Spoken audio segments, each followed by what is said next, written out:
সম্প্রতি উত্তরপ্রদেশের প্রয়াগরাজ শহরে একদল উগ্রপন্থী বিক্ষোভকারীর কর্মকাণ্ডকে ঘিরে তীব্র বিতর্ক সৃষ্টি হয়েছে।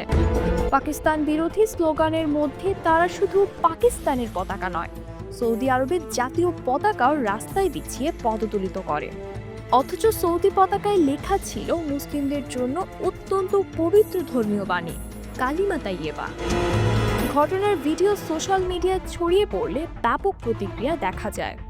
অনেকেই প্রশ্ন তুলছেন, পাকিস্তানের বিরুদ্ধে বিক্ষোভে সৌদি পতাকা কেন? দুই দেশের মধ্যে তো কোনো শত্রুতা নেই, বরং সৌদি আরব ভারতের অন্যতম গুরুত্বপূর্ণ কৌশলগত মিত্র এবং জ্বালানি সরবরাহকারী দেশ। সম্প্রতি ভারতের প্রধানমন্ত্রী নরেন্দ্র মোদীও রিয়াদ সফরে গিয়ে সৌদি ক্রাউন প্রিন্স মোহাম্মদ বিন সালমানের সঙ্গে দ্বিপাক্ষিক সম্পর্ক আরও গভীর করার ঘোষণা দেন। এ প্রসঙ্গে আরও একটি ভিডিও সামনে আসে, যেখানে দেখা যায় এক মুসলিম যুবক পবিত্র কালিমা লেখা পতাকা মাটি থেকে তুলে নিচ্ছে সম্মান রক্ষার্থে। কিন্তু সেই মুহূর্তে এক বিক্ষোভকারী তাকে বিশ্বাসঘাতক বলে আক্রমণ করেন এবং ভিডিওটি ধারণ করেন। যুবকটি স্পষ্টভাবে পাকিস্তানের পতাকা এড়িয়ে চলেন, যেন বোঝাতে চান তার উদ্দেশ্য কেবল ধর্মীয় বাণীর অবমাননা রক্ষা করা।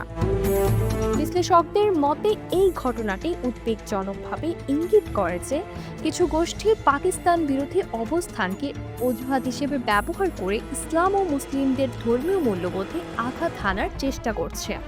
এর ফলে ভারতের বহু ধর্মীয়, সাংস্কৃতিক ঐক্য এবং সহাবস্থানের পরিবেশ ক্ষতিগ্রস্ত হচ্ছে।